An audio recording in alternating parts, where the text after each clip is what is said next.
thank you guys for all coming on here on tonight. So I'm super excited about having you guys here and having the guests, Dr. McColl and Andrew and Daniel, all just have some awesome knowledge bombs I want to share with you guys. So, but first, I'd love for you, I see most of you guys have found the chat bar. I'd love for you just to type into the chat if during this time, if you've just struggled in some shape or form, just type into the chat, struggled.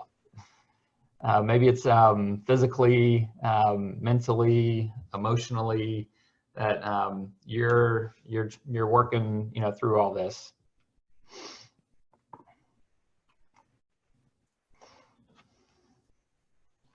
All right, it's perfect. I know I've really struggled emotionally, physically myself,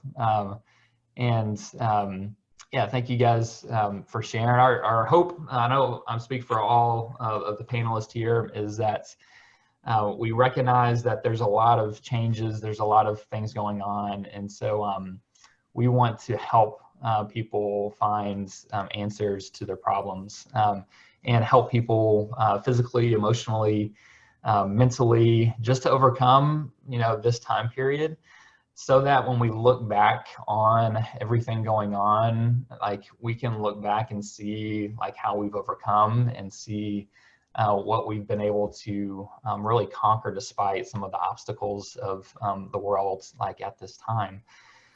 So thank you for coming out. This is the health and wellness expert panel. We're going to talk about getting healthy, staying active, and finding mental clarity.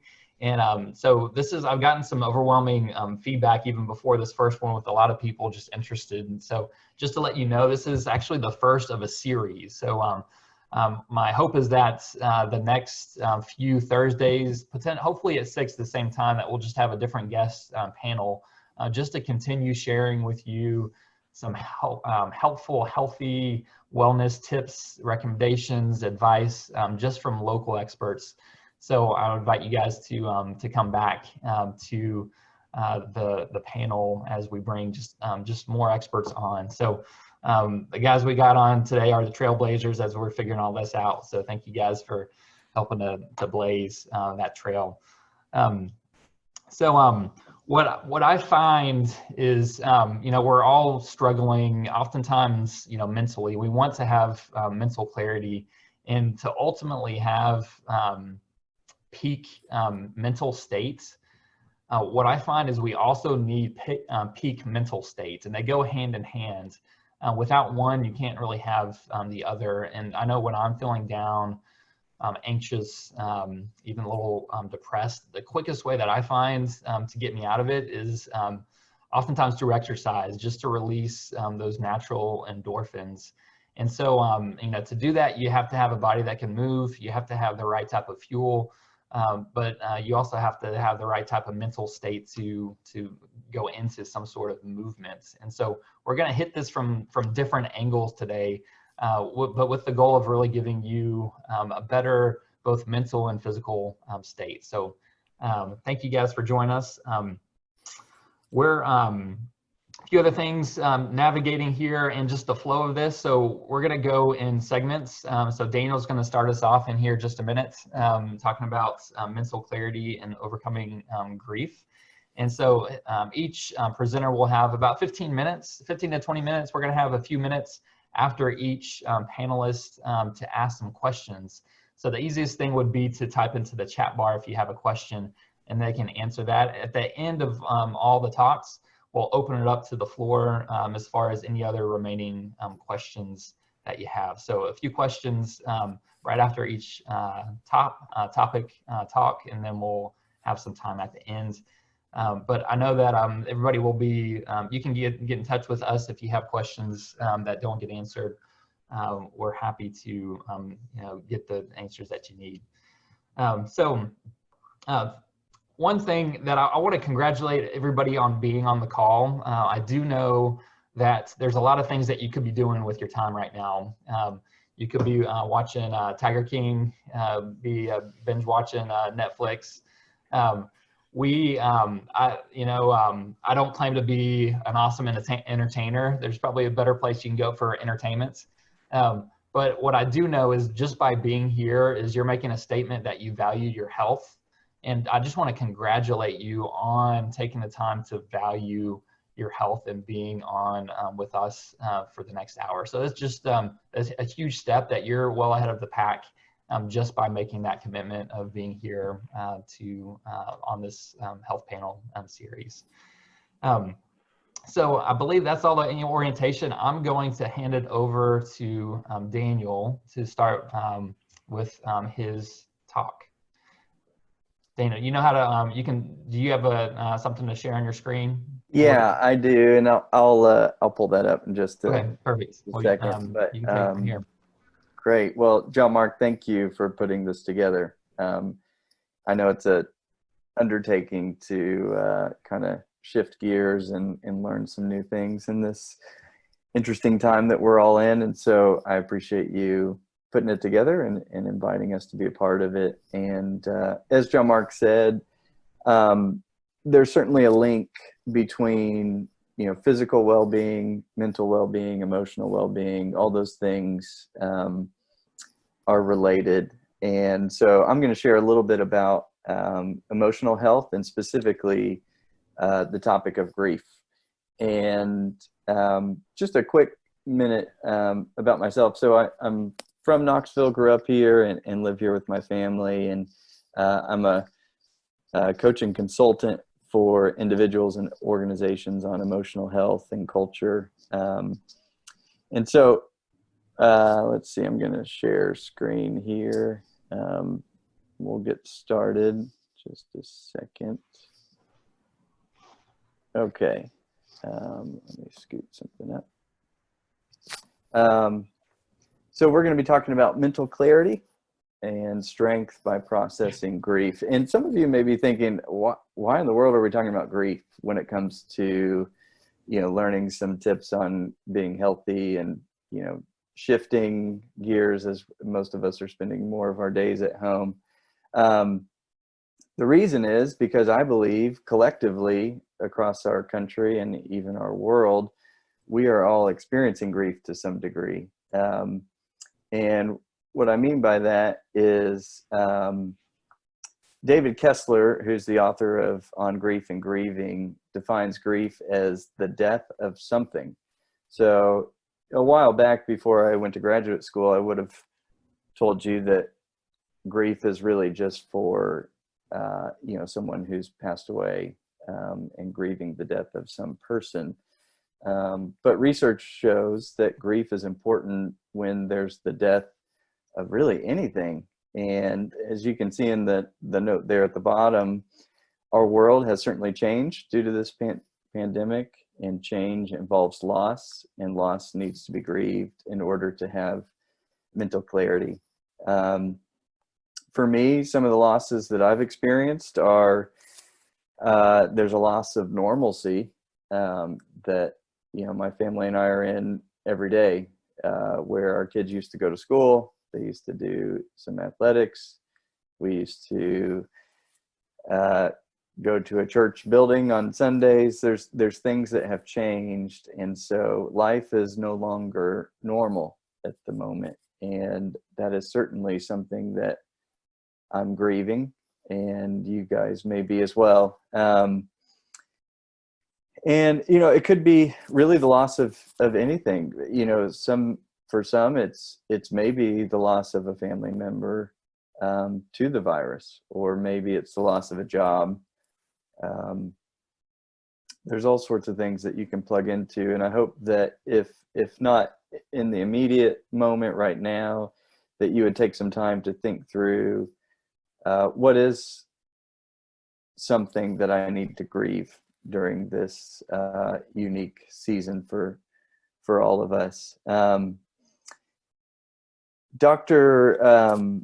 Elizabeth Kubler-Ross, she is the one who in the 1960s developed the 5 stages of grief. And David Kessler and her teamed up before she passed away years ago and did a lot of work together. And so I'm just going to read through. These are actually from an article from the Harvard Business Review that just came out a couple weeks ago. And basically it's applying what we're experiencing due to COVID-19 into the grief stages. And those stages, there's 5. David has added a 6th, which is meaning, which I won't get into a lot, but if you're interested in that, go to grief.com and you can read a lot more about his work there. But the first one is denial. And I don't know about you, but I certainly was in a phase a while back, a couple of weeks ago, where I thought, oh, this isn't going to impact us very much. And I don't know about you, but it almost felt like overnight it went from like this thing that's kind of happening in other parts of the world to, wow, our nation has kind of paused, and it all happened pretty quickly. Some people, are going through the anger stage. They're frustrated that they have to stay home and they think it's ridiculous. Those who maybe have someone close to them who have gotten sick probably aren't in that situation. They're maybe in a different stage of grief, maybe sadness. But the third one here is bargaining. So the idea is, okay, if I do these things that, the government's telling me to do, things will just go back to normal. And so you're kind of negotiating there with a virus in a sense. Sadness follows that, and it's certainly a tough place to be, but I think it's a valid place. We don't know when this will end, and people are really suffering, and I feel sad. And I know that feels a little bit like something you'd hear on maybe Mr. Rogers or Sesame Street, just to sit there and acknowledge that I'm just sad about everything that's going on. But it's important to not move past that and to not discredit yourself. It's easy for us to convince ourselves out of certain emotions because we think, maybe for example, well, it's not as bad for me as it is for my friend who just lost his mom. Yeah, that there may be some truth, but it's never healthy to compare grief. And I'll say it this way, the worst grief is always yours. And that's something David Kessler says, and I think it's so true, that it doesn't benefit anybody to say, well, my grief isn't as big a deal as that person because they're going through something more traumatic. Or you could go the other way and compare and say, like, they don't know what it's like because my grief is heavier or more substantial than someone else's. The 5th stage there is acceptance. This is happening. I have to figure out how to proceed. And that may look like just acknowledging this is the world we're in right now. There are so many things that I cannot control, but there's a few that I can. And that's things as simple as washing my hands more or making sure I keep 6 feet apart. And it's accepting that this is the world we are in at the moment, and we don't know when it will change, but it's healthy to acknowledge that it's here and it's happening. One thing I want to mention about these stages that's really important is this is not a map. You don't start with denial and move to anger and then bargaining and then sadness and then acceptance. You may bounce all over these, and there's not a right way to grieve. There's not a wrong way to grieve. There's almost 8 billion people in the world. We're all very unique, and so we are all going to process through things emotionally in a very different way. I want to go on to, so let's acknowledge and maybe agree that there's something to be grieved, but how do you do that? What does that even look like? Can you give some pointers? So the first one I want to mention here is maybe recognizing or identifying the stage that you're in and naming that emotion that you're feeling. So maybe it's anger along with sadness. It's really important that you slow down enough and acknowledge what you're experiencing on an emotional level. Because if you don't name it, you can't feel it. And that's a really important place to start. Now, once you can name that emotion, whether it's overwhelmed, I'm anxious about the future, whatever it may be, a healthy practice is to reach out to a safe friend and offload that emotion. And what that looks like is just call, for me to call John Mark and say, man, I'm really overwhelmed today and I'm not doing great. Today has not been a good day. And for him to empathize with that and just say something as simple as, I'm really glad you told me, and not try to fix it, not try to jump to silver lining. I know that's a temptation I feel a lot, is to start talking about all the great things and don't feel bad. And honestly, I do that because it makes me feel more comfortable with the situation. I do want to mention, it may be a little odd that there's some balloons there. We're talking about grief and it's kind of a contradictory celebratory image. The reason I put that is to take a minute just to talk about emotions. And emotions, if you don't process them, they will expand within you and create this tension. And I don't know if you've ever had a moment like me where I'm really stressed because of something at work, but yet it comes out in anger towards my kids.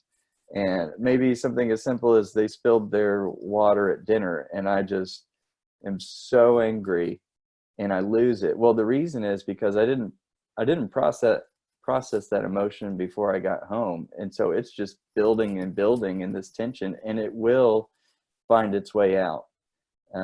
So just like a balloon, if you keep putting air into it, it will pop. And that's the same with emotion. And so it's healthy to process them in some of the ways that we're talking about here, so that you don't get to that explosion moment, and you prevent that. So that's the reason for the balloons over there on the side of the slide. Another way to process is just creating a grief inventory of the things that you've lost due to the pandemic. Like I mentioned at the onset, maybe it's just a sense of normalcy. Maybe it's purpose. Maybe it is your job. Maybe it is a family member. But taking time to journal and list those things and sit with them is important. And then maybe another list you'll make is things you fear you'll lose due to the pandemic. I know for me at the onset of all this with the virus, I thought initially, how this is going to impact us as a family from a financial standpoint. And I was stressed about it. And I was doing something that therapists will call catastrophizing. I was taking the situation and taking it to the extreme, which is not healthy. And I kind of have to back up off that and take a minute to identify, okay, what's reality? What are these things that are out of my control? And what are the things that are in my control? And what can I focus on? It is a challenging time and there's no denying that, but let me think about what I can do. I can keep working hard. I can use some of the extra time to connect with family. So it's important, again, to process through this, again, with the goal of being, having some clarity mentally. If we don't, our emotions often can hijack our brain. And that's a way that we're wired from a protection standpoint. You've maybe heard of fight or flight or freeze, some psychologists will add. If you are kind of hyper emotive, then it's hard to just think clearly. And so when you're even thinking through like, okay, I'm not that stressed, but my parents really are. Well, one thing that you can do to help is not just say, hey, mom and dad, let me know how I can help. Because if they're really stressed, they may not think of a logical way to respond to that. Maybe it's more, hey, mom and dad, can I run to the store for you and just grab some groceries? Or can I swing by and just put gas in your car if you need it?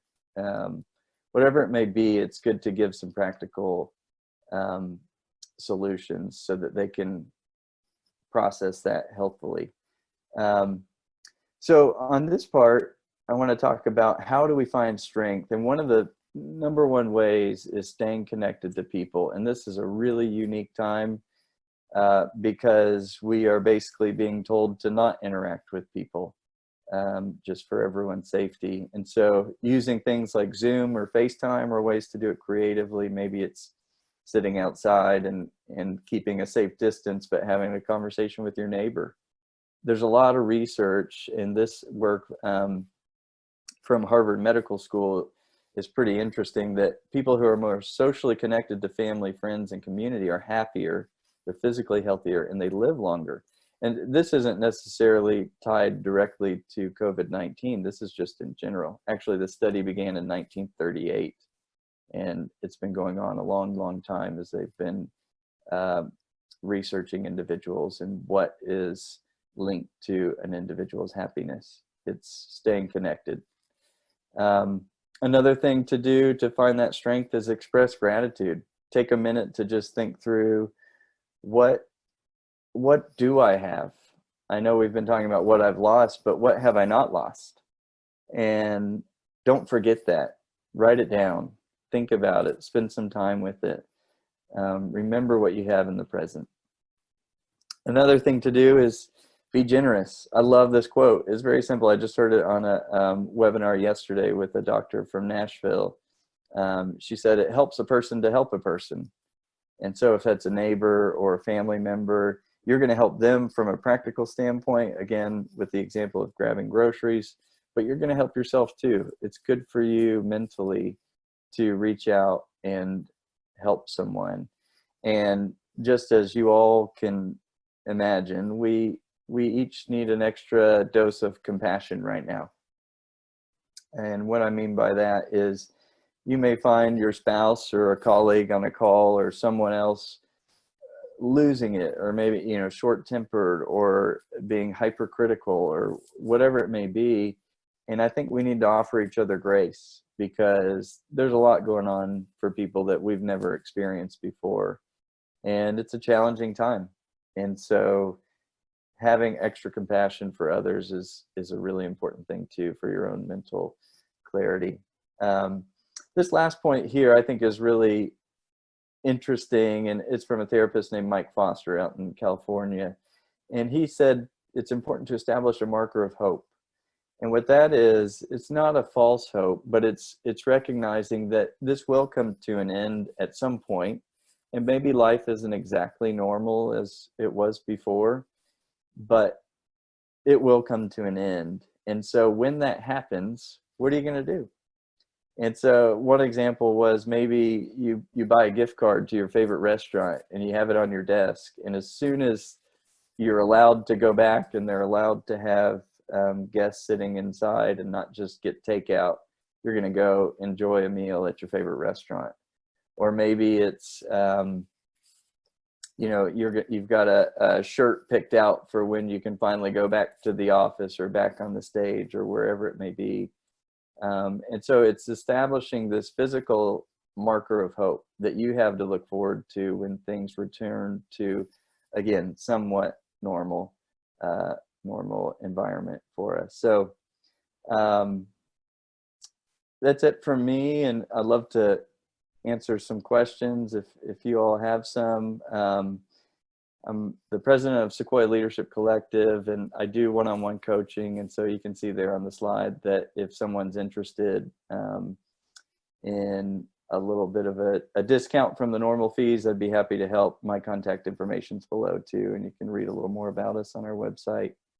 So I'm gonna take a minute to, let's see, pause, stop. All right, here we go. Am I back? Everybody back? Good. Okay. So yeah, so if anybody had any questions here for Daniel on the topic of grief and mental clarity, feel free to type into the chat there. And then if we do, if not, then we'll move on to our next panelist. All right. Well, thanks, Daniel, for sharing. I think that's yeah, very helpful. Yeah, just to have some, you know, markers of hope. And I've heard like the you know, going through the grief, the stages of grief, but you know, I guess I've experienced myself, like sometimes relapsing back into like being anxious, or so even here you say that it's most people bounce around back and forth. Is what I've found from my experience too. Sometimes on what I've last maybe read on Facebook, or somebody told you. So, yep, same. So, you know, thanks, man. Yeah, absolutely. All right. Well, we're gonna switch over now to Andrew. So Andrew's with Fitness Together. He's the owner of local Fitness Togethers here in town, and just exercise experts. So Andrew, the floor is yours. Guys, it's a pleasure and an honor to be with this esteemed panel tonight. I kind of look at the rest of the panel and I see a little bit of myself in everyone. I got interested in fitness because I tore my ACL as a high school soccer player and had to do some very rudimentary physical therapy. It was basically, 10 sets of leg extensions in gym class. But that's how I got interested in physical therapy. And that was originally my major in college. Physics and statistics and I did not get along very well. And I actually, got really interested in psychology. So I kind of went Daniel's path instead and completed my bachelor's degree in psychology in Miami at Florida International, and came here over 20 years ago to get my master's in sport and exercise psychology, and kind of wound up in the physical personal training field just by accident on a research study, actually. And the research was studying how personal trainers were using goal setting and other motivational techniques to keep their clients focused and on point. And so we're going to talk a little bit about the psychology of exercise tonight, because I really feel like that's where it all begins, with your mind. And if your mind is right, then your body will follow. So we're going to talk about some tricks to accomplish that. The topic of my talk tonight is the top 4 mistakes that people make that might be holding them back from achieving their optimal results in exercise. So I'm going to have to do a little screen share with you so we can look at a PowerPoint. I'll try not to read off of it too much, though. Can everyone see that now? Good deal. So again, we talked a little bit about my background, master's degree in sports psychology, and a real emphasis in motivation and how it drives us to our behaviors. So the first mistake that I see so many people make, and a lot of people who come in to work with us for the first time, we talk about it, it's stopping and starting. They're inconsistent. And we know that inconsistent efforts lead to inconsistent results. And one of the main mistakes that I see people make is they focus on the goal. Maybe that goal is to lose 20 pounds. Maybe that goal is to build 10 pounds of lean muscle mass. Maybe the goal is to run a marathon. And while having a goal is important, what I find is that it's more important to have a process. And by that, I mean a system of behaviors to achieve your goal. A lot of people have goals, and then when they aren't able to see progress towards those goals, they give up. They quit exercising. They go back to the Doritos. And so what we want our clients to do is to focus more on the process of what they can control versus what they can't control. And so I've been listening to an audiobook lately, really, really good. And one of the things that they're talking about, which really resonated with me, is that to become healthy, to become fit, you have to become someone who exercises consistently. You have to ask yourself, would a healthy person do this? Would a healthy person eat this?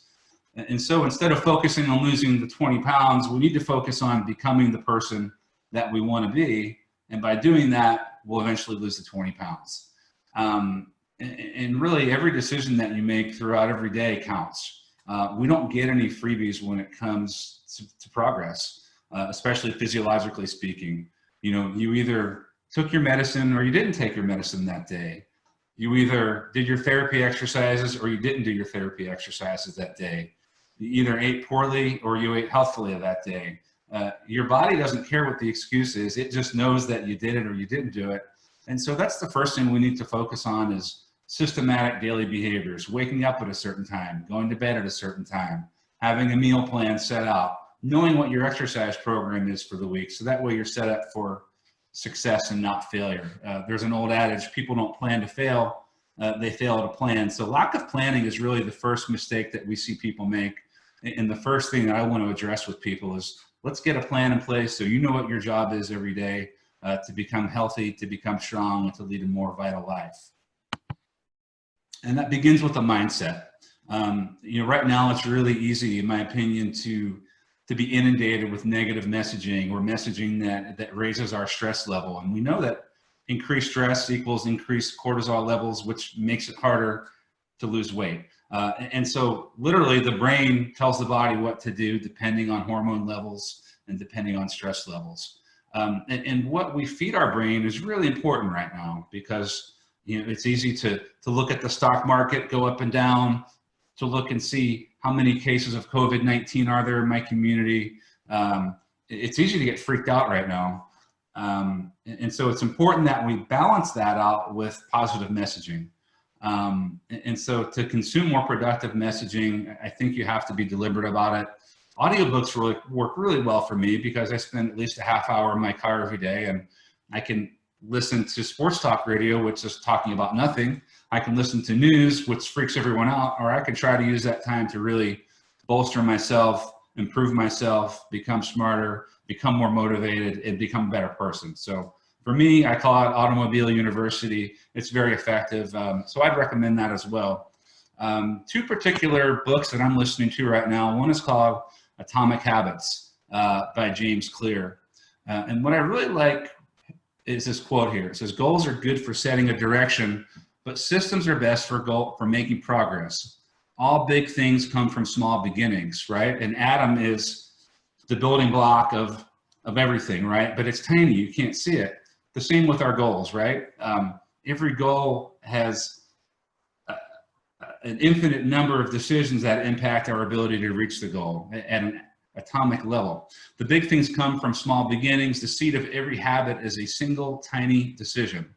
We talked about that earlier. You either make the right decision, or you make a decision that isn't as helpful. But as that decision is repeated, a habit sprouts and grows stronger. So you may not be an exerciser, but by making yourself exercise 1 day, 2 days, 3 days in a row, you become an exerciser by doing the habit. So in that sense, the body actually leads the mind, right? Behavior leads to attitude. So that's my first recommendation, an awesome book, Atomic Habits. The next book, which kind of in a similar vein, is called The Slight Edge by Jeff Olson. It's real popular in the business community, but it really applies well to health, fitness, and weight loss. And one of the quotes that I like best from him is, again, simply daily disciplines, little productive actions repeated consistently over time add up to the difference between failure and success. And the problem with doing the right thing is that it's easy to do, but it's also easy not to do. And if you do the right thing for 1 day, you don't necessarily see a spike in your health or a spike in your fitness.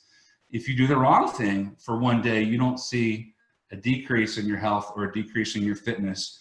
But when you constantly make the right decisions, or you constantly make the wrong decisions over weeks, over months, over years, you have dramatically different results. So I really recommend those two audiobooks. I'm a huge fan of Audible. For about $10. It's better than any any drug that I found in terms of just improving my mentality. The second mistake is not having a complete fitness program. People tend to do what comes easy to them and to avoid the things that we dislike. If you wouldn't mind in the chat room, maybe just kind of mention some of the things that you don't like to do. For me, I hate training my abs and I hate stretching. I'd love to hear what your challenges are and the things that you don't like to do. I love weightlifting because it's fun for me and I like feeling kind of pumped up afterwards, if I can be quite honest.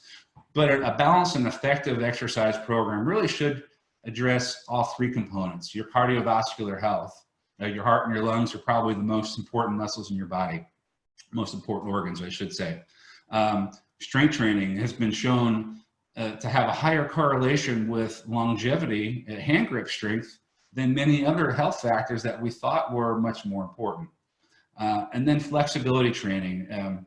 If you're not consistently A, stretching, and B, strengthening the weaker muscles to maintain a balanced joint, to maintain a balanced body, eventually your posture will suffer. And it's like trying to drive your car cross country with tires that are out of balance. Something is going to wear down eventually. So by having a program that addresses all three of those components in a way that's customized to each individual, we can really go about making sure the time that you're spending during exercise is productive, is safe, and is time well spent. Now, obviously, someone trying to train for a marathon is probably going to do more cardio than someone trying to train for a bodybuilding competition. So there is no unique formula for the best way to do it. But that's where, you know, a consultation with an expert or just getting online and reading, you'll find a lot of information. The third mistake, I think, is quantity over quality. Guys brag about working out for 2 or 3 hours a day, 6 days a week. And the first thing I ask them is, why does it take you that long? And the main reason is probably because their intensity isn't what it needs to be. They're spending 2 and 3 minutes in between sets on their cell phone, you know, taking pictures of themselves and posting on Instagram, or they're not comfortable pushing themselves past the point of discomfort. And so what happens is for the first week, month, 2 months, the neuromuscular adaptation is working. They're getting stronger, but then they plateau because they never force the body to adapt through progressive overload. Progressive overload is simply saying, I'm going to gradually challenge myself to do more and more and more and more and more. And by doing that, your body is forced to adapt. And adaptation is crucial to continually seeing results and gains in your workouts and in your exercise. But most people only get to a certain level and then they plateau.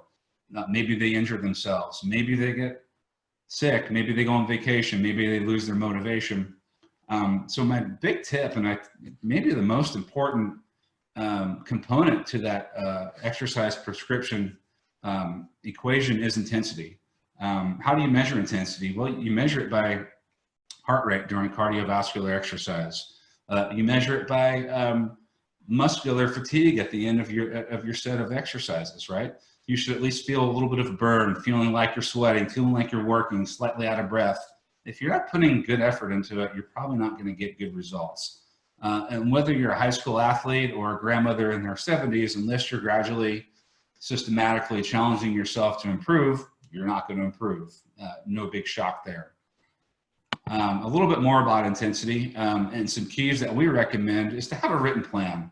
How many times do you see people go to the gym and they just wander around aimlessly because they don't know what the heck they're doing? Have a workout plan written. Know what you're going in there to do. Have a timeline. Give yourself an hour to do it. If it's taking you more than an hour, you're probably screwing around. Get to work. Sorry, I'm on my soapbox right now. Again, we talked about cardiovascular training. Your heart rate should probably be at least 60% of your resting heart rate.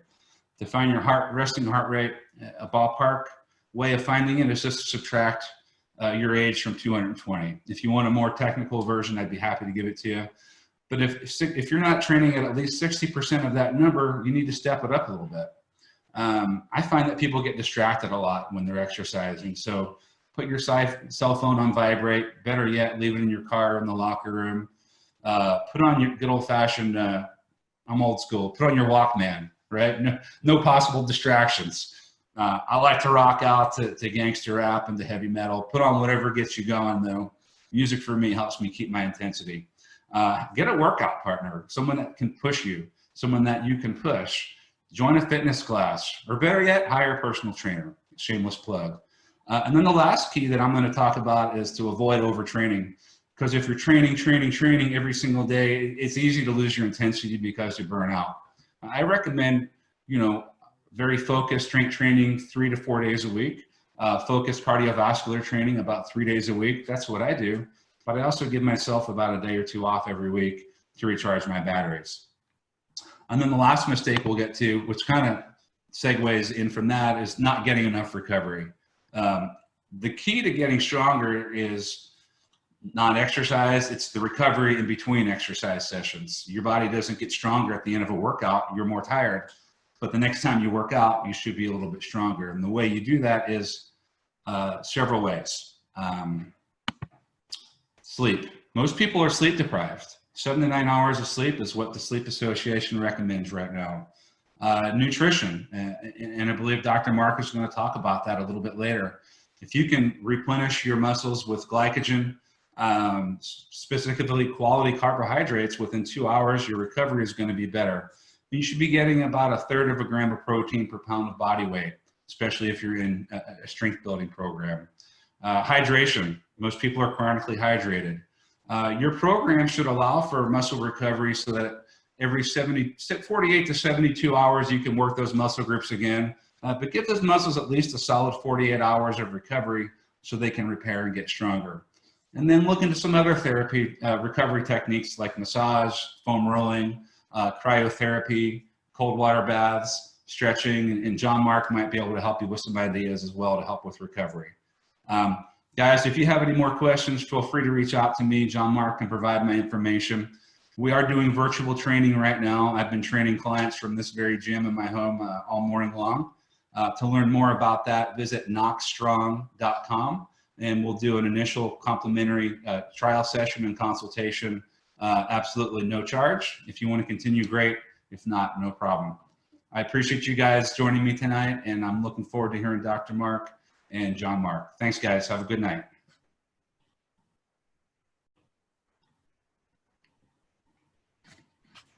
Yeah, guys, if you guys have any questions here for Andrew, feel free to type them in. While you guys are thinking about that or thinking about a question, just a little testimonial of Andrew and his work. So they've been working with my father. If he was here, he'd probably correct me. I think last time I was mentioning it to somebody and he was standing next to me, I think I maybe said 3 years, and he's like, no, it's like been 5 years. But they've been working with my father, and he's and they've done some amazing work with him. We signed up for last summer a duathlon. It was a swim and a bike race, and the swim was about 1 mile long, and the bike was about, I think, around over 20 miles. And I exercise regularly as well. I hadn't really been swimming much or biking much, but I did a little bit. But he was working consistently, much more consistently than I was with Andrew and his crew. And you know, my father's a good, he's almost 30 years, 25, let's see, he's 64, I'm 37. So do the math. I have quite a few years younger on him. And so we do the race, and we go off in different waves because of our age. And so we weren't doing the course at the same time, but we could see each other on the course. And so I finish, and then he finishes. And again, we don't really know where we stack up, and we had to wait to the results. And by 10 seconds, I beat my father, which I consider like more a testimony to Andrew, what they've done with him consistently working out. This more Until next year, John Mark. That's right. But I barely beat my father by 10 seconds in an hour-long race. So I know he's very complimentary of the guys, what you guys have done with him, and I know you do it with so many other people too. So thanks, John Mark. Thanks for sharing, Andrew. All right. So we're going to transition to Dr. McColl. So Dr. McColl, so he's with Pillar Primary Care. To let you guys all know too, if you wanted to know a little bit more about all these guys, we've recorded a full-length podcast episode on Stay Healthy Knoxville. That's how I got to know some of these guys. I knew Daniel from growing up, but Dr. McColl and Andrew really got to know each other through the podcast filming and recording. So if you're interested in hearing more from these guys, check out Stay Healthy Knoxville, the podcast. You can find it on any podcasting app, and you can find their episode. So Dr. McColl, I'll leave the floor with you talking about foundational nutrition. Yeah, thank you so much, John Mark. I really appreciate it. And Daniel, Andrew, I'm honored to be on this platform with you guys. What you had to say was just, I loved it. I loved what you had to say, Daniel, about the gratitude. That's such a key component of getting through tough times. And then Andrew, that book, Atomic Habits and Becoming a Person, I can't tell you how many times I tell my patients that very thing. It's less about doing something and it's more about being someone. And then once you start to make that change, really everything's possible at that point. So I'm honored to be here with you guys. Gonna talk a little bit about nutrition. in my practice, pillar primary care, we focus on, sort of routine primary care in a sense. I'm board certified in pediatrics and internal medicine, so I see the whole age ranges. But there's a pretty big focus on just those pillars of good health. We call them the 4 pillars of good health: nutrition, exercise, sleep, and peace, or stress management. And they come in a lot of different varieties, and it's not a one size fits everybody, but the principles apply to everybody. So a lot of what I do is to sit down and help folks figure out where they are and apply those things. And so thought during this time when we're all sort of socially distant, we can't go to the grocery store maybe as often as we want to, we can't eat as often as we want to, or the things that we might want, might be a good idea to talk a little bit about nutrition from a standpoint of when you don't have all the factors under your control. I was watching, I honestly, I don't remember, it's probably 10 years ago. I was, the Today Show was on, and this athlete was on, and his supermodel wife, and they were talking about following this particular diet and all the success they'd had on it. And I kind of sat there and think, I'm not really having that same success. I wonder why that is. And maybe I got just a little down on myself.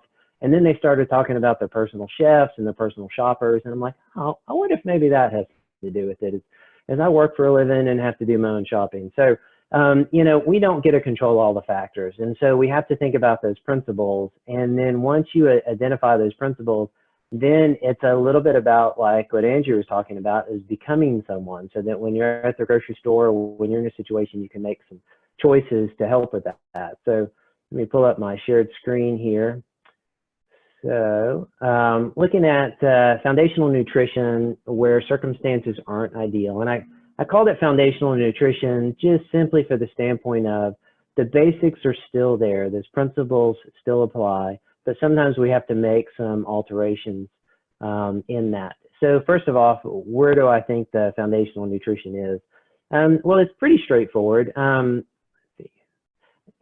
My basic recommendations, I'm a fan of whole foods and a low carbohydrate plan. That's the crux of it. And that's a spectrum of food, and people will fall on different categories. Generally speaking, if somebody starts off and they really have, from the very beginning, they eat whole foods and really not much else, they're going to do really well. They're not going to end up with a lot of metabolic problems. They certainly can, but it's a little bit of a challenge.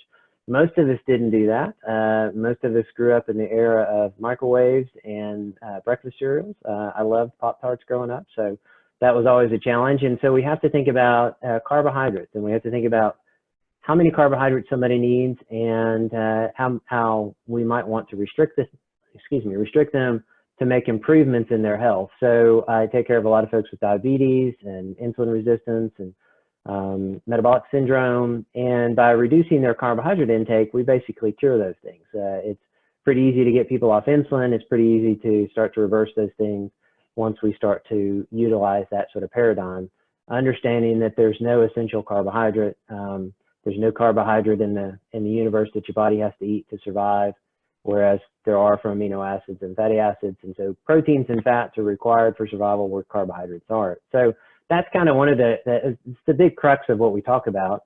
We do talk a lot about protein and plenty of it, high quality sources as well as fat sources.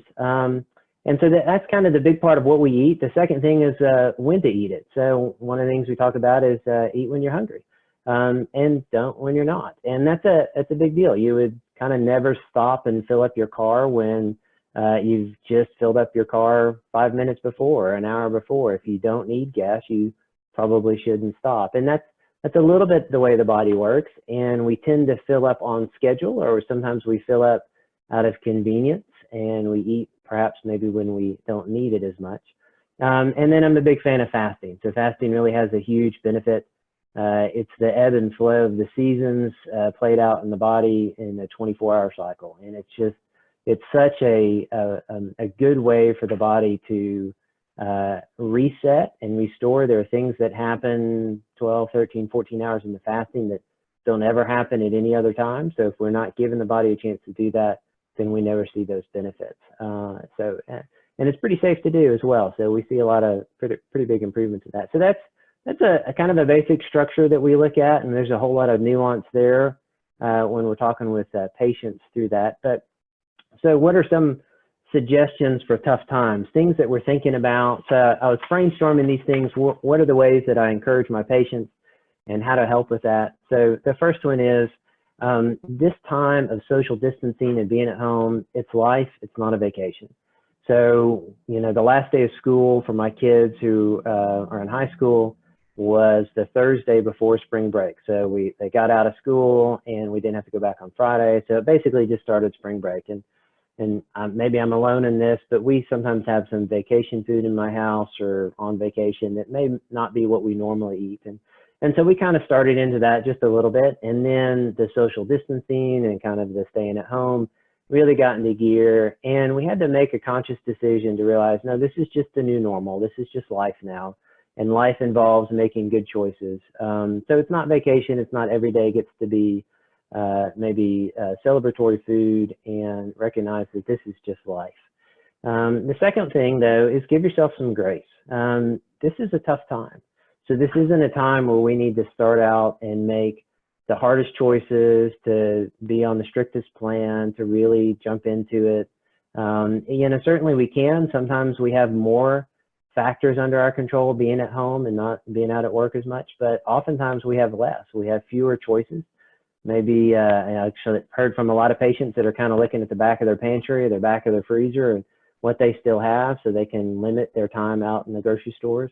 And so sometimes you have to be a little creative, those things. So give yourself some grace if you can't follow sort of the perfect or ideal diet that you might want to. But choose the best option at the time that you have it, and be honest. You know, the idea there is that you only have to be honest with yourself. That's everybody else isn't worth lying to. So just choose the best thing that you have and the time that you're given. So if lunchtime is a time where you know, you're at home and maybe you don't have as many options because you haven't been to the grocery store for a while, or maybe it's a short period of time that you've got to go out for some reason or different things, just choose the best option that you can, following those guidelines. And if it's not ideal, that's okay. We're going to get through this and we're going to get past it. The next one is to plan for the next meal. So I find that folks have their best ability to choose what to eat when they're not actually sitting down wanting to eat or not hungry. We've all heard that, you know, don't go grocery shopping when you're hungry. Don't choose a meal when you're hungry. It certainly is the case for me as well. So when you're sitting down, when you feel satisfied from a meal, plan what you're going to do the rest of the day, what the other meals are. The other thing to associate with that too is that once you start to plan it out, a lot of the meals from home during this time of social distancing and stay at home, they're cooked meals. They take a little bit longer, and you have to plan for that as well. So if 6:30, 7:30 rolls around and you haven't planned for thawing that chicken and cooking it on the grill, well, you're kind of running out of time for the day. So you need to think about that on the front end and start to plan for those bigger meals that you might have to have. So the other one is order groceries online. This actually is a big help, and it's basically just following a list.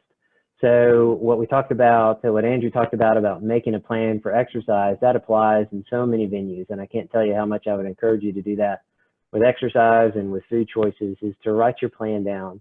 So make your grocery list and stick to it. And if you're ordering online and maybe having it delivered or going for pickup or whatever that case may be, it's a whole lot easier not to be tempted by that end cap display of 50% off Easter candy.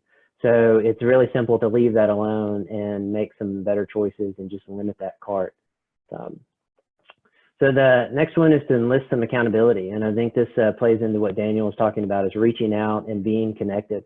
In this time of distancing, we normally have coworkers or family that we see more frequently.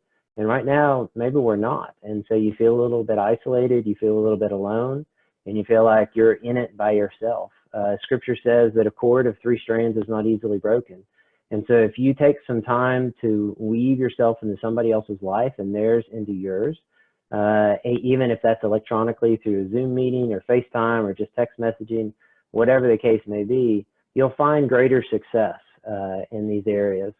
So reach out to somebody. It's a good idea that we're checking in on each other anyway, but you know, when you have this team effort mentality, people succeed more, and they're more apt to stick to their the plans that they've made.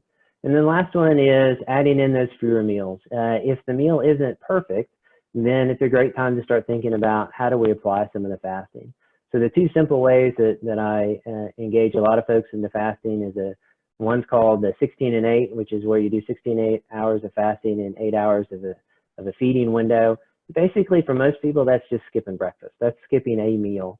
So they're starting their day at lunchtime and they're eating till 8 o'clock at night or so, and then they're done and then not eating again until the next lunchtime. That's a really simple one. You start to see some benefits of fasting. And then time restricted eating, which is basically a 12-hour feeding window and 12-hour fasting window.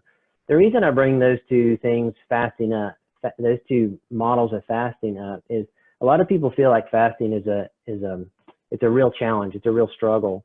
And it takes more discipline to get into that. But one of the things that people do really well during this time period from a body standpoint is if they're fasting from a meal, the meals that they eat when they're not fasted, they're buffered more. So there's some really good evidence that diabetics that are out of control, that fast 2 days out of the week, do better than diabetics that spend 7 days on American Diabetes Associated diet. Now, I might quibble with that diet, but it is a really structured diet. So the fasting protocols provide benefits longer down the road.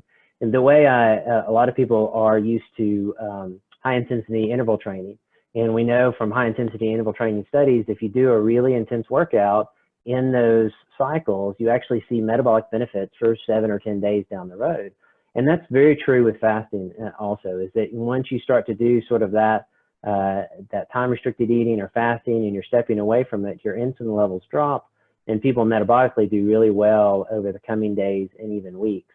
So those are kind of 7 little tips that I give a lot of folks that as I've been emailing with my patients and trying to stay in touch with them, that we're trying to encourage one another to get through these tough times. In a couple of weeks, we're going to start getting back to normal, but it's not going to be normal. It's going to be that new normal like Daniel was talking about. So these are just some little things that I hope help out. Certainly feel free if you've got questions, let me know. I'd be love to address any of those.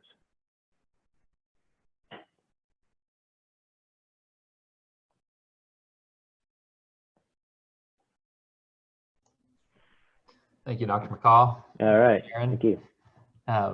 Dr. McColl, he's just a little tidbit about him too. So he's started working with my wife and had a consultation with her and his practice. Like if anybody's looking for a primary care physician, like I would wholeheartedly recommend Dr. McColl and his practice. He operates a little differently. He gives you his time, and with his time, you can tell he's a wise man. But with his time, he can really he can practice medicine like the way that it's meant to be practiced without prescriptions necessarily, just at the first bat. So John Mark, you said you're recording this, right? Yes. Yeah, okay. I'm going to show this to my kids later since you called me wise, and maybe I'll get some proof and maybe a little credibility with them. We'll see. But after my wife's hour-long first appointment with Dr. McColl, the take-home point was she needs to get more sleep. And for her, to come away with not knowing that she needs to do all these, we got 3 young kids at the house, and it's not just about you need to get on this medication, but starting with the foundation, and he really helped to highlight for her. And that's just been kind of huge for her, just to focus on one thing. And not to get overwhelmed by trying to do, all these things at once. So thank you for, helping her like many other people too, Dr. McColl, and sharing with us tonight. Sure. Hey, John Mark, I got one question that popped up here. If I could just answer it. Yeah, go for it. I think a lot of people might be interested in that. Is ask about glycemic index when choosing healthy carbohydrates. That's a great question, and it's a great metric to help people understand carbohydrates sort of in relative weight. So the glycemic index is basically they take carbohydrates, they take a slice of white bread is the standard, and they basically ask the question, how much of an impact does it have on somebody's blood sugar over time? And they test a whole bunch of folks and they aggregate those numbers. So it's not one, it'll have different impacts on different people, but relatively speaking, you'll see that number over time. and then they start to compare other foods. And so you'll say, you know, a piece of white bread is one, you know, one number, and then you'll see like sweet potatoes, or you'll see, you know, French fries or Skittles, or all, you know, all sorts of different things can be on this list. And so when you're looking at foods on choosing impacts, I categorize my carbohydrates into 3 different categories. I think about simple sugars, you know, sodas, cakes, chips, you know, Pop-Tarts. These are all things that we know we shouldn't be eating. They're processed, highly refined, and nobody really makes an argument that they're good for us. So we're going to kick those out. The second one are the common carbohydrates: bread, pasta, potato, rice, beans, and corn, the big 6. Those are cultural carbohydrates too. So a lot of people have their traditions and cultural dishes around those. And generally speaking, they're not that bad, but most of the time we spent so much time in the simple sugar category that we run out of space to deal with those common carbohydrates. In our modern age, our common carbohydrates are so common. So we don't have to grow the wheat and make the bread. We just go to the store and buy another loaf, and maybe we'll buy 2 or 3 just to make sure we don't run out over the weekend. So we don't have these natural breaks on those types of things either. So for a lot of people that are metabolically stressed, we need to kind of limit those or maybe get rid of those altogether. And so then we leave natural nutritional carbohydrates, and that's where the glycemic index shines, where you start looking at berries and pitted fruits or being on the very low end of that. So when you eat those, you see very little impact or a small impact on your blood sugars, whereas other things, so like bananas, oranges, would have a really much higher impact, even though they're naturally occurring. And so we'll actually use a version of the glycemic index on the individual level with lots of my patients. We use blood sugar monitors called the Freestyle Libre. So it's a continuous glucose monitor. So over about a 2-week time period, people just know their blood sugar in real time. So if they sit and look, they can measure their impact of certain foods on their body and compare that to other things. And so in my first experiment that I did with this years ago, I measured a Honeycrisp apple, which is one of my favorite foods, and I compared it to 2 s'mores by the campfire, and the curves were exactly the same. So the blood sugar impact on me with a giant 50-gram carbohydrate of an apple was pretty much the same as with you know, a candy treat. So it's a great way to look at that. So if you're choosing just out of the gate, low glycemic index is fantastic. And then if you can follow it individually and actually see how it impacts you, that's a pretty amazing thing as well.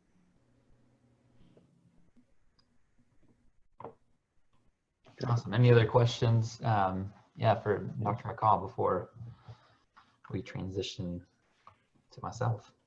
Great. Thank you, John Mark. Yep. All right. I'm going to bring up my presentation here.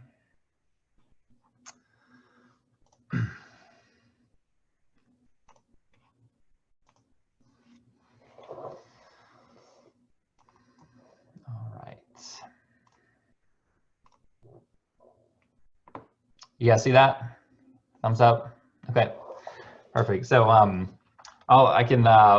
you guys on the panel, I told them that we're going to stick to the time. They did great, and so I'm going to try to do that myself. Keep my self on my own little timer here to respect your guys' time. So this is like a 45-minute presentation. I'm trying to boil down to 15 minutes, so hitting the highlights. But so how to overcome pain from relieve pain from the comfort of your own home.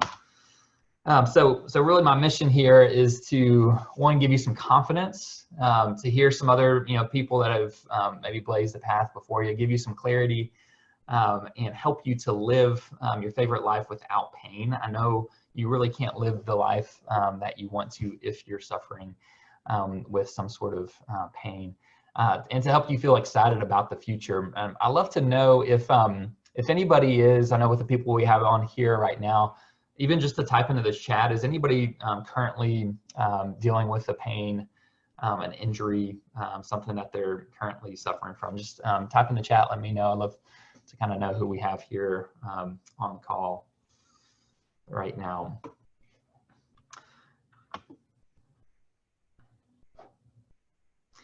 And if no one's dealing with an injury, that's great. I'm sure that you know somebody that is. So yeah, I see one there, low back and hip. Someone said always. But yeah, so take this. I hope you can take this information, if not for yourself, then for somebody who can benefit from it. So a little bit about here we go. So this advice here that I'm going to be giving is it's more general, but I'm happy to give you or if you know somebody that needs it, more customized advice. So stay on to the end. I'll let you know about an option to do that. All right. So how will this benefit you?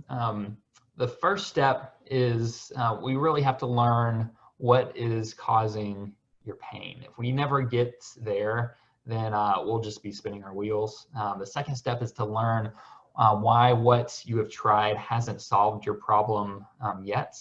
And then the third is to gain confidence and clarity, knowing that you finally found at least an end date to your pain because you're on the right path.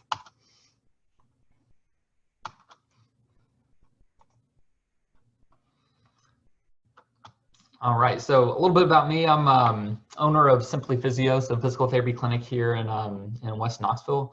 Also, I mentioned, started Stay Healthy Knoxville, a podcast, and this little webinar is more of an extension off of the Stay Healthy Knoxville community. So I'm a former back and knee pain sufferer myself. I have 3 kids and one lovely wife, and then have gained the reputation as Defy the Odds PT. So we'll get into that a little bit later here to explain that more. So here's my family. We don't always dress up like pirates, but around Halloween, I think this is actually, we went up to the Pirates dinner show up in Pigeon Forge. It's an awesome show for all ages, so we dressed up for that last fall. My wife said I have to include a real picture. So that was our Christmas card. So I am a blessed man. I think through all this, with the, we can count what we've lost, like Daniel said earlier, but, I can look at a picture like this and I can count my blessings, and, it just changes my mindset. And so much more, clarity when, I can see what the Lord's, blessed me with. So some of, really my key blessings right there.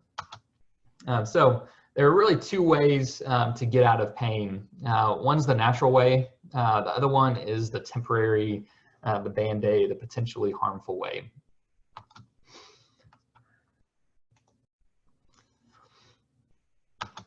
So after doing this for years, what I've found is it's really not that hard. I know a lot of people struggle with overcoming a pain or an injury. Most people start off with getting wrong advice, and they just go down the wrong routes based off of that. And it's usually well-intended advice, but it doesn't lead them to the place they need to be. You may have been let down in the past, but if you try something and haven't found the right thing, the way I look at it is you're one step closer to finding the right thing when you continue on. And also just to let you know, if you haven't, gotten relief, it's not your fault. You have to have the right information to really get to where you need to be.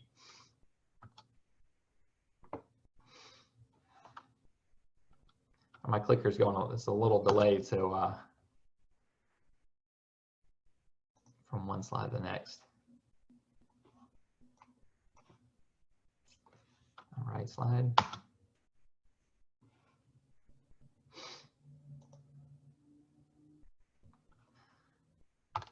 There we go. And so I really discovered this, it should be the hard way, so that you can take the shortcut. So that's what I want to really give to you, so you don't have to figure it out on your own. So the hard way, so that's what I've done as far as, investing in my education, learning from some of, really the top pain experts, just internationally, spending my time to, figure this out, and then testing it on, thousands of active adults so that can figure out what works and what doesn't, so we can really find the solution, for you. So for getting to your pain, one is a word of caution. I can't guarantee like some sort of dramatic transformation for everybody. There's a lot that goes into somebody's success when they're coming, to work with me. And here at Simply Physio. And one is not an overnight fix. It's something that does take some work and take some effort. And part of that is, when I'm working with clients, I don't just take on everybody, because I want to make sure that they're the right fit for what I do, because I want them to have success. And sometimes what I do isn't what somebody else needs. And so we just got to match them up with the right provider. And so sometimes the first step is forgetting what you've been told, because the mindset of getting started is really, the key piece of having hope that there is an option for you. So we'll get into our 3 secrets here. The first one is your pain hasn't gone away because no one has found the root cause yet. So analogy I like to give is if there's a water spot on the floor, let's say you walk into the kitchen, you see a water spot on the floor, it's your natural instinct is to, get a towel, wipe it up. So the water's gone, right? It's fixed. Let's say you come back in 10 minutes later, no one's been in the kitchen and that water spot is back. So at that point, you have to do a little bit more investigating, like where's the water coming from? Is it seeping up from the floor? Is the sink on? Is the counter wet? Let's say you look up to the ceiling and you see a water spot. And so this actually happened to me. We back in Chattanooga, lived in Chattanooga, and there was a water spot in one of our rooms, and it looked like an old water spot. And so I had some ceiling paint, and so I painted over it. It looked great, it dried, and everything looked great. And then I noticed a few weeks later that water spot was back. So at that point, it would not be right for me, unless I just wanted to kind of feel good and temporarily, to take that paint can and paint it again. What I had to do is I had to crawl into the attic, and in the attic I saw where the water was running down this beam, and that there was a little hole in the roof. And so I was like, oh man, the solution here is I need to call roofers. And there was a branch that had pierced a small hole in a roof, and that's what needed to happen to fix that. Otherwise, I would have just been painting that ceiling, once a month to make it look good, and end up causing more damage in the long run with things that were accumulating. So getting to the roots. Guys.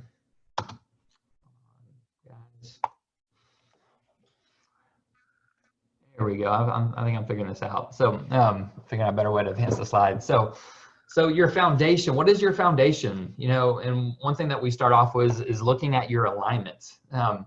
You have to know what's uneven. Where's there an imbalance? Where are you off as far as your structure and how you're carrying yourself? And if that's not corrected, then it's really hard to get help. And so this is just more of a snapshot of a piece of what we look at with people. On the left, you have both these individuals suffer from knee pain. On the left, you have a guy in his mid-40s, a runner, average 20 to 30 miles a week. And, you can look in that. I can pick up some differences there. They're not that obvious, though. It took a little bit more to dig into what was going on with him. He was having right knee pain, but we actually had to work more on his left side. Now, the one on the right, can you guys see? Hopefully, you get. It's not too hard to see a difference there. You guys see her left knee. It's probably on the right side of your screen. How much that's turned in.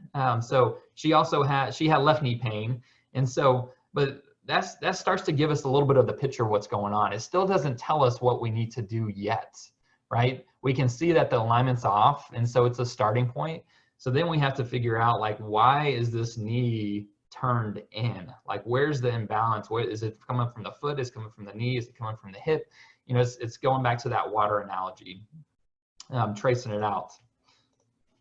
So a lot of people, what they'll do is they'll start off with what we call Band-Aids. All these things can be good for finding a solution. Massage can help, stretching, foam rolling, massage guns, balls, Advil injections. They serve a purpose, but not unless you've found the root cause of where the pain's coming from. If you've never, if you're just stretching something because it's tight, has anybody asked you, like, why is that hamstring or why is that IT band getting so tight? Like, there's a reason, there's a root reason of why it's getting tight. And yes, you could stretch it indefinitely. It's like painting the ceiling. It looks good for a while.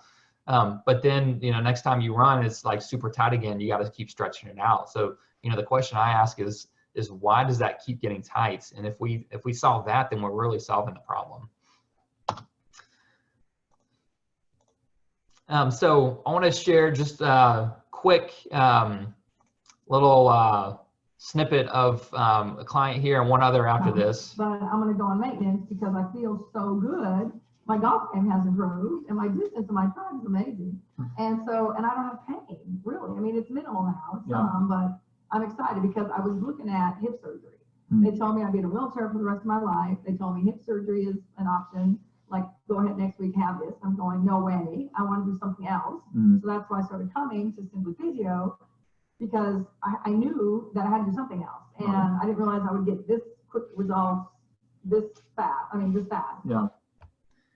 And I'll tell you a little bit more about them. And this is one that I just actually filmed 2 days ago. This is Randy. And oops, let's go back. A little bit about Randy. This is like an 11-minute conversation we had, so I just have a minute of it here. So where it picks up is he had gone through, he had fallen off a horse and dislocated his shoulder, had a rotator cuff tear. He did not want to have surgery. His surgeon told him he needed to have surgery. And so he proceeded with treatment with me, and then he's going to pick it up here when he had his follow-up appointment with his surgeon. When I got to the doctor's office, he said, okay, here's what we're going to do for surgery. And I said, I'm not sure. He goes, well, we need to set you up for surgery, and this is what we're going to be doing. I said, do we even need surgery? And the doctor said, you don't want surgery? I said, well, do I need it? When I picked my arm up, he goes, holy crap, what have you been doing? And told him who Dr. Chesney was, what I've been doing for the last 4 months to avoid surgery. And that's when they were floored at the progress and wanted to know exactly what I was doing and his processes, because they had never seen that ever happen before. But they wanted to do an MRI. They did an MRI. Both tears were healing, and my ligaments were back joined by themselves without surgery. So a few things about these, two cases. One is, Randy gives me a lot of credit, and the credit is not to me. I really had the job of just figuring out, like, what do we need to focus on? Like, where is the root issue that we need to focus on, and think a little creative with him. And both Randy and Carrie before, like, things about them that I look for, like, in clients is, one is they realized that they were a very active participant in their recovery. And they were committed to it, and they followed through, and there's no way they would have had the results that they did without following through. And I'm sure, that Andrew would, the same thing of, the people that they work with, too, and Dr. McColl, the way he practices as well is, we want to help people to avoid, going down that route of what seems like a quick fix, whether it's just, eating something that's, that feels good in the moment, or just getting inconsistent with their exercise, but not actually seeing what it can do for you. And so just, a testament, to them that they had just as much credit to do with their recovery is their commitment to following through on the actions. So, the second secret is why the best treatment is not necessarily hands-on. And so, one is, so traditionally I'm trained in very much hands-on massage, trigger point, dry needling. Don't do chiropractic adjustments, but do some similar things. And there's great benefit in these things as well. And what I found here recently, it actually started in corporate before COVID, is looking at movements and rebalancing out movements, more of a hands-off approach. And I've been amazed at what can happen, oftentimes much quicker and much more easily with correcting movement and really coaching somebody through correcting their movement imbalances. And it's I've been amazed at what I traditionally would have done, worked really hard with my hands, finding that we can do it just as well without our hands. And so that can be very helpful if you're at home and you're on quarantine and could be there for a lot longer. That's what we do know is the longer an injury or a pain festers, the harder it is to get over it. And so you don't have to wait and just let it get worse.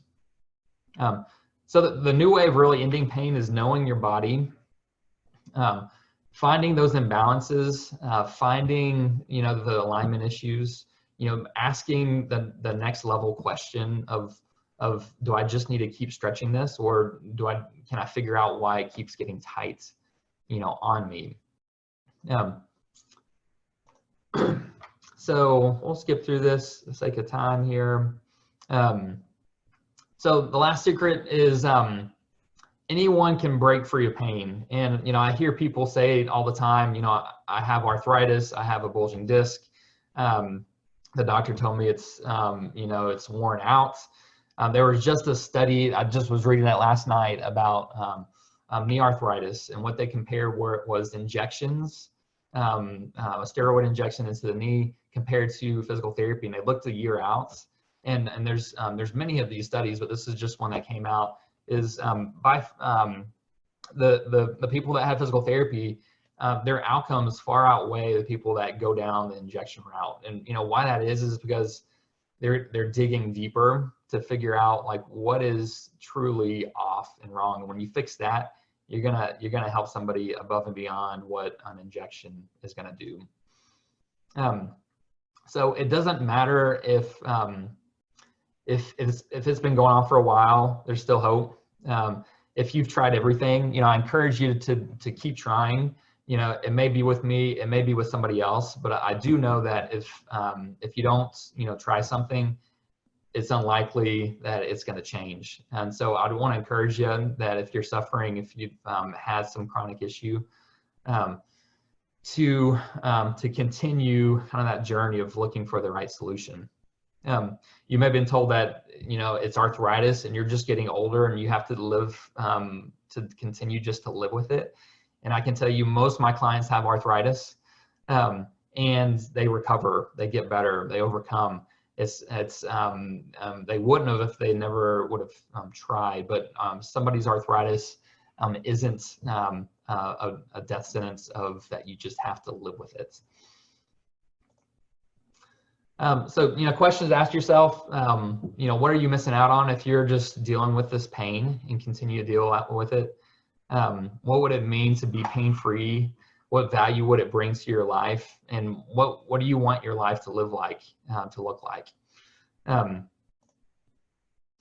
So, what I find is oftentimes people will put up with just nagging pain and you don't realize how much you've sacrificed, how you've stopped maybe exercising, you've given up jogging, you've started to, have difficulty walking longer distances, and that affects your ability to go up to Dollywood or go to the football game with your kids or grandkids.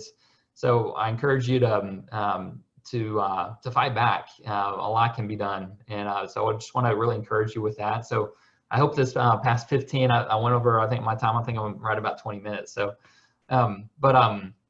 one that you can take one thing home from this. One, again, this is general advice. I'm happy to offer you, if you are dealing with injury and would like to have some customized advice for free, I'm happy to find out more about you, and I can help to customize some more specific advice. So if that's you, just want to let you know a simple way to do that is like we can jump on a phone call. It's free of charge. It's just a chance for me to see if you're a candidate for me helping you or if I can help steer you in the right direction of somebody else who can help you. I'm happy to help out any way that I can. So there's a link there too if you'd like to schedule a talk as far as with me on the phone, so I can find out what you've done, what you try, what's worked, what hasn't worked, and to figure out if it's an option for us to help you or not. So that is that's my last slide, guys. If you guys have any questions, I know a few people had to jump off a little early, for whoever's left here, let me unshare my screen. I can figure out how to do that. Here we go. We're all on here. So if anybody has any other questions, Andrew, Dr. McColl, Daniel, if you guys wanted to type into your chat, even just an easy like phone number, if people wanted to reach out to you, or email, whichever you guys prefer, feel free to type into the chat. Just an easy way for people to contact you.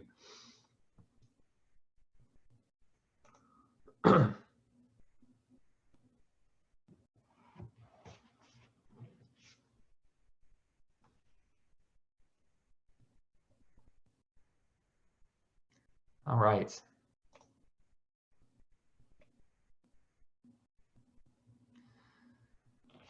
Well, thank you guys for joining us. And yeah, like I said, we're planning on running these weekly for the next 3 or 4 weeks, just with different topics. I hope it's something that you come back and join us, just to stay encouraged. You know, I know I'm after just listening to Andrew, Dr. McColl, and Daniel, just yeah, just feel more hopeful, encouraged, and you know, if that's what you leave with here today, then I'm happy that you've come to on this health expert and wellness panel with us. So feel free to take. They got those numbers there. I'm going to close the chat here in just a minute. If there's any other questions, thank you guys. I'm glad it was helpful, guys. Thanks, everyone. Thank you, Dr. McColl. Yes, thanks for having me. I really appreciate it. Yeah, thank you, John Mark. This was great. Thanks, John Mark. Thanks for everyone who tuned in tonight. This was fun, and hopefully we can do it again soon. Yeah, we'll I'll be sending this out in a recording. If take a look out for that. I think there are a few people that maybe has some trouble getting on, so feel free to share it with anybody too that would benefit from it as well. So thank you guys. You guys have a good night. All right. Thanks a lot. Bye-bye.